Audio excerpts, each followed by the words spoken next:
Ooh, poop.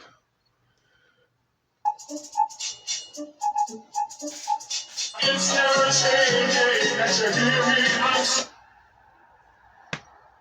I'm saying I want you to hold step apart. Together forever and never to part. Together forever we two. And don't you know I would never to be together forever with you.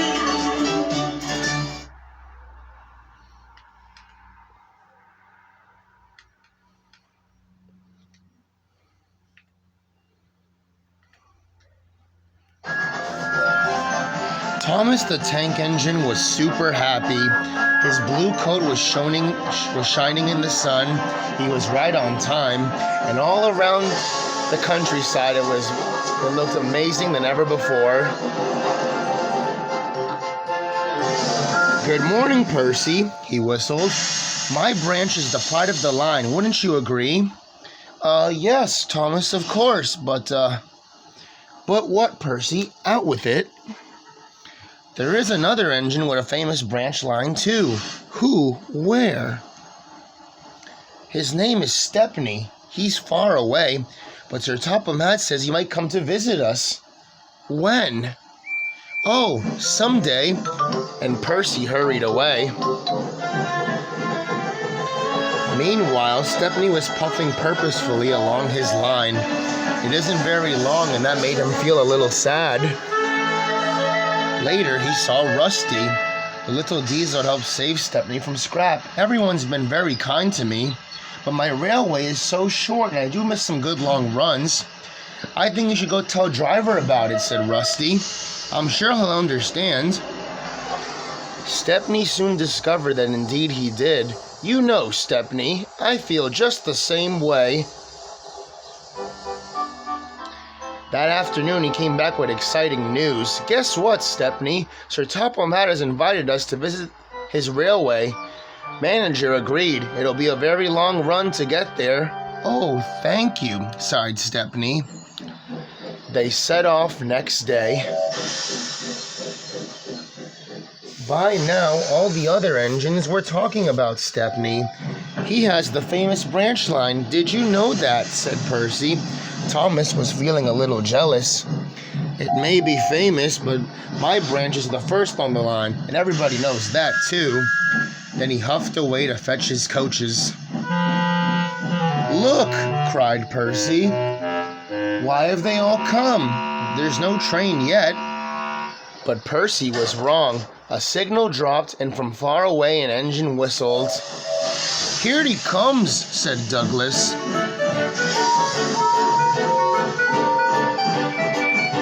Stepney puffed proudly through the junction.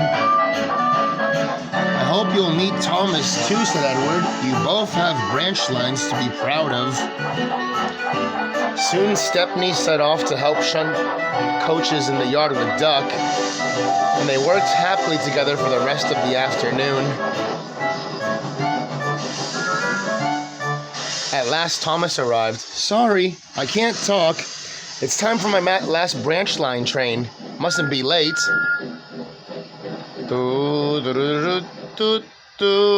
He was hardly out of sight when the engines heard shouting at the station. Moments later came an alarm. "Stop all trains!" The signalman answered the telephone. "A special, is it? I see." Thomas was impatient. "Why am I waiting? My passengers are going to be delayed." "Sorry, Thomas," said his driver. "We're being shunted to allow a special train to pass." Soon he heard an unfamiliar puffing sound. There was Stepney with his headlamp swaying and whistle blowing. He gathered speed and disappeared. "Well, bust my boiler," said Thomas the Tank Engine. Next day, Thomas was still fuming. "Shunted, and on my own branch line, too. It's a disgrace." "I'm sorry," said Stepney. "I was a special." "Why?" "The important passenger arrived just as you left. He ordered a special train, and Duck let me take it. We had a splendid run, but But, finished Thomas, it can't make the engine nervous not to know the line very well. Exactly, said Stepney. You're such an expert. Thomas couldn't be cross anymore, and he began telling Stepney all about his branch line.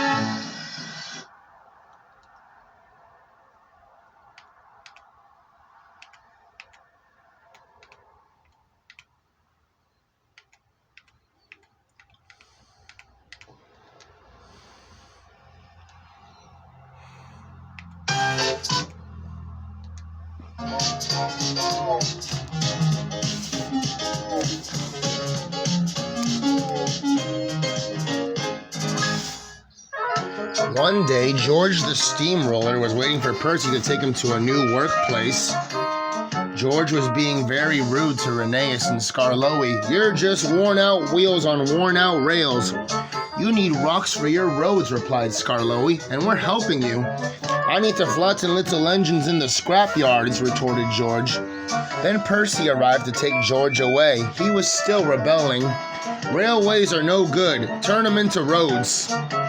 The little engines were pleased to see him go. Rollers are rubbish, so good riddance. George grumbled all the way to the old branch line.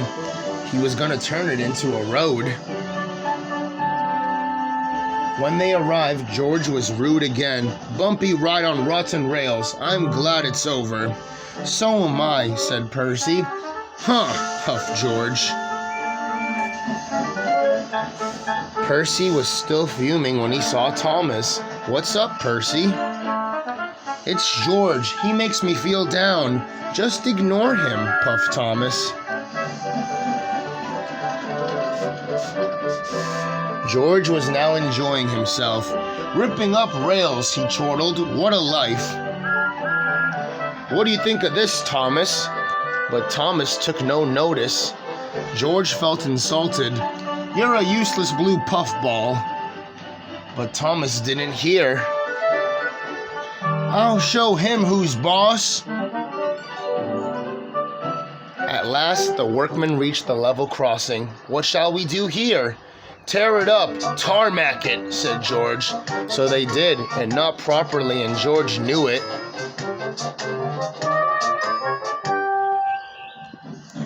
Meanwhile, Thomas was traveling home on the same line. He was pulling trucks filled with vegetables. The signalman had forgotten to tell his driver about the crossing. That's nice, we don't have to stop, said Thomas happily. Yes, we do, called his driver. But it was too late.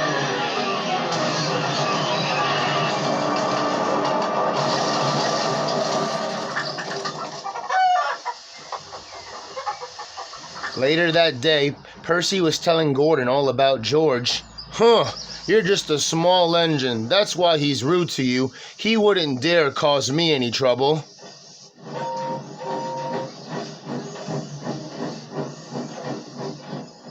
George had been taken to some yards to work. Duck arrived with a train of empty trucks. George was blocking his way, and a truck was stuck on the main line. Let me through, demanded Duck. You'll have to wait, said George. There's no time to wait. I have to clear the line to let Gordon go through. Then you'll have to wait too, said George. Duck's driver went to go complain to the signalman, or to the station master, but the signalman had already switched the points to allow Gordon to speed through.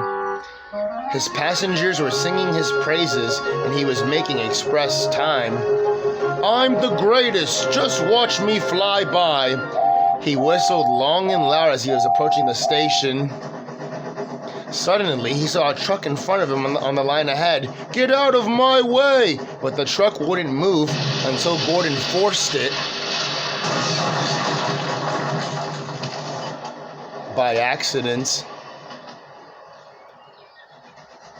Gordon was worried that Sir Topham Hatt would be cross with him. He was, but not with Gordon. Whoever caused this disturbance will have me to answer to. And he did, a few days later. Look who's here, said Thomas. George had been found out by Sir Topham Hatt and punished. He was very miserable. Now we'll have some peace at last, said Percy. I want to get rolling again, but I gotta wait a whole week till I can. And then you'll be just as rude as ever, eh, George? I hope not, don't you?